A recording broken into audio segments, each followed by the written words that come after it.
Good morning, and always fun to be with this group and get going on another game week, another opportunity to play against Army and to be back home. And so it was fun being with them here, and got a lot of work to do this week to make sure that we're prepared and ready for this weekend. Paul, what led to the decision to dismiss Jalen Berger from the program? Yeah, I spoke with Jalen yesterday, and I'm going to keep that between me and Jalen. Paul, you had obviously a large tailback room at the beginning of the season. The numbers are down a little bit. Isaac's questionable this week. Is there another guy in the mix who hasn't played yet, who, in your opinion, is close to helping you, whether it's this week, next week, or somewhere down the road? Because you say you're going to need everybody. Yeah, you're right, and certainly there has been, there's three in that room that started in camp, and all three very different reasons aren't, and yet there are. We've loved and appreciated the way Julius has approached it and what he's done on the scout team, and kind of with his opportunities when we go against each other, and we're really excited about that, and then I think got some of the other freshmen. Jackson's been doing a good job, so feel good about the backs that we have, and you are right. We don't know the future, but you want to have them all and feel real confident with the group. Well, now that you have lost 3 scholarship running backs, when you look at the future of the program, does this impact what you want to do in recruiting? Is there a certain number that you'd like to have in that group, or how does losing 3 scholarship guys change those plans? Yeah, it's interesting. I mean, it was you try to take advantage of. There's a combination, right? You have certain positions you're going to have a minimum that you want to be at, and then you're going to have if you feel good about you'll go over at some positions, and so not concerned kind of on the overall numbers, and we're. Every year we're going to take at least one, and then there's some years, and you don't know. We've had a number of guys. Alec Ingold came and was he a running back? Was he a linebacker? And so I think that, particularly at that position in recruiting, you're going to get a lot of your best athletes are going to be at the running back spot, and so I feel like that's always a good group to have. And where they end up, you don't quite know. Paul, you consistently talk about finding guys who are the right fit, whether it's your coach or a player.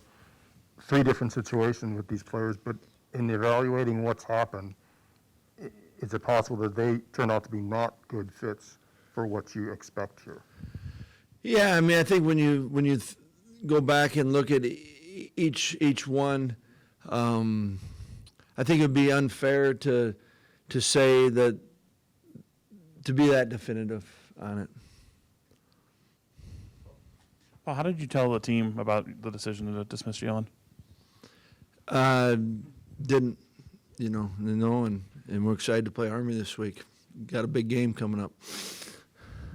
Just wondering, with Braylon, obviously you'd played a bunch of different positions coming in here. What made y'all think running back was the place to start him out at?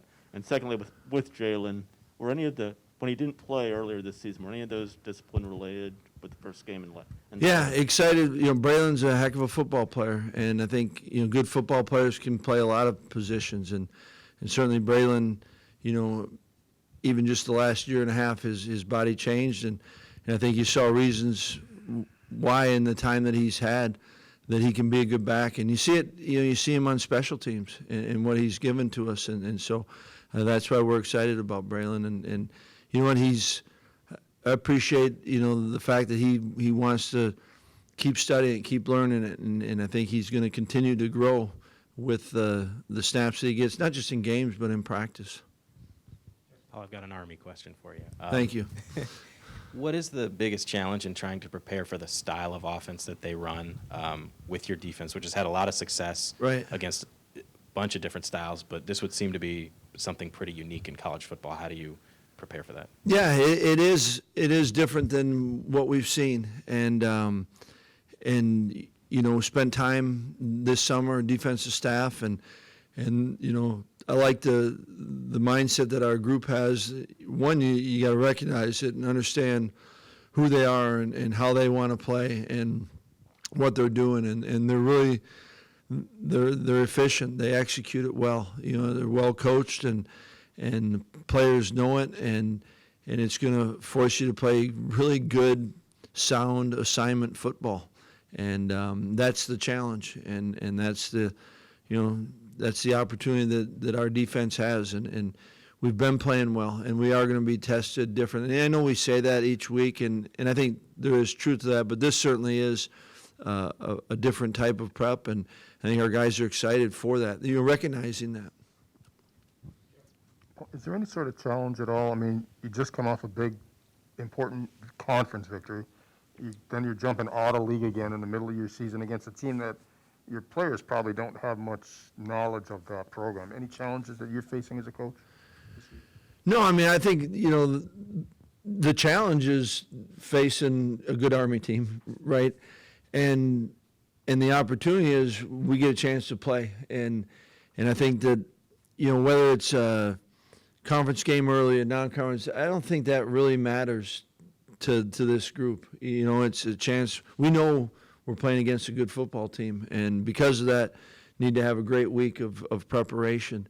And it's a group that enjoys and appreciates the opportunity to play, and so let's make sure that we do all we can and take advantage of that. But certainly, you know, you watch the film and you see it's a good football team.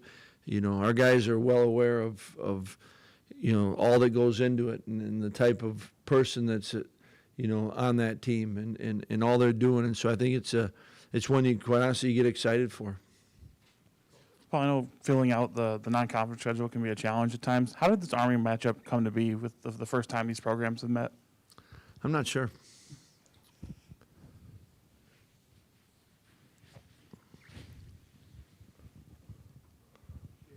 This is kind of an off-the-beaten-path question, but I'm just wondering, when you're deciding who's going to return kickoffs and punts, how's your thought process evolved on deciding whether to maybe put one of your top playmakers back there or maybe a backup? And I didn't know if you the risk of injury, or I don't know how your thought process has evolved and how you go about making that decision.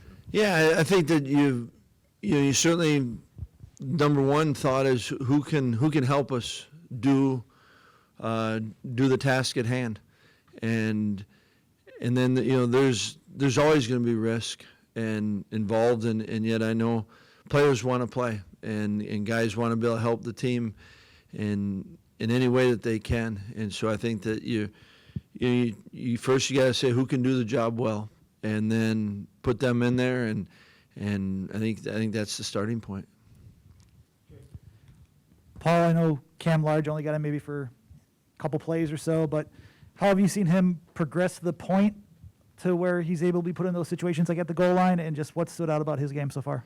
Yeah, I think that, you know, there's a trust factor that goes in when anyone earns the right to be on the field, and that's why I think I use that phrase. You know, they've earned the right to be out there, and certainly, you know, the situations he was in, it's, you know, it's on the goal line. Those are big, kind of known big situations. You know, how do you finish a drive, and you know, just the way that he's kind of approaches each day. You know, he's got an energy about him, and thought it showed. You know, he's going to keep going. It wasn't pretty, but, you know, he and Braylon kind of helped get that. You know, could have been a ball in the 3 or 4, and you know, Braylon got it going, and he kind of kept pushing it, and how do you get it to the 1, and now you got a chance to finish it. But you know, he'll jump in and do anything for this team, and you know, kind of the way the situation presented itself, and we're glad we got him. Well, I'm not sure how many snaps Brady Shipper ended up getting, but I know he picked up a couple first downs. I'm Yeah. just curious, what exactly does he give you that the coaching staff, whether you and the running backs coach say, we can trust him out there to do the right thing? Yeah, I think what he gives is what you said at the end. You know, that you trust him, and I thought that, you know, one of the things I thought Ship did a great job of this spring, and we didn't have a lot of guys going, and Ship really took advantage of that time and kind of the consistency in the details. And I think that then gave you the fact, okay, we can trust him to do what needs to be done. And he kind of took from the spring and carried that forward. And I think that's where you see from our end of it, there is a trust, and then certainly enough ability to not just know what you're doing, but to do it well and to be effective in it. And I thought he gave us some really important plays, and it was good to see for him, but it was really important for our team to have him do that. Well, I imagine it can be challenging for any position coach who gets hired and has to coach a group of players that he didn't recruit and doesn't know and has to get to know them. Can you describe how you've seen Gary Brown handle that and what his coaching philosophy and style is with the players? Yeah, I think it's been great, and I know Gary's been energized, to be back, and certainly a little different than the last jobs that he's had.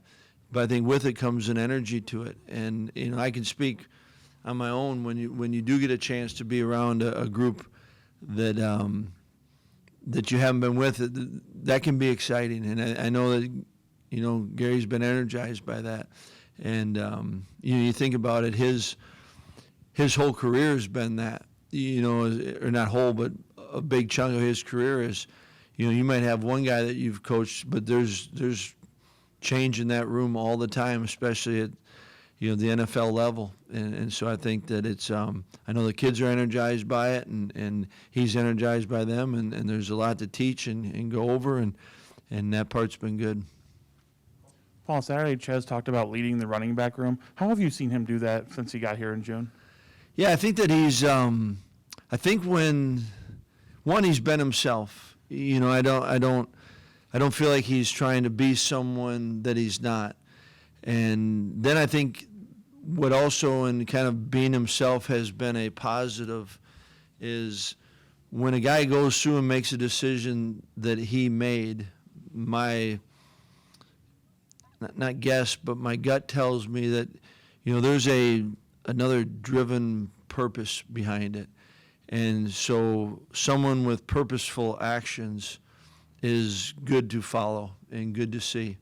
And I think he brings that. I think John Chanel has been really good for that room in a different way, right? It's a different position, but there's kind of been around it and just different enough, and yet I think he shows an appreciation for him. There's great respect there, and but I think with getting back to Ches, I think it's kind of the way he approached it, and I thought that he did a great job of kind of the way he approached the last game, in every way, and it became infectious.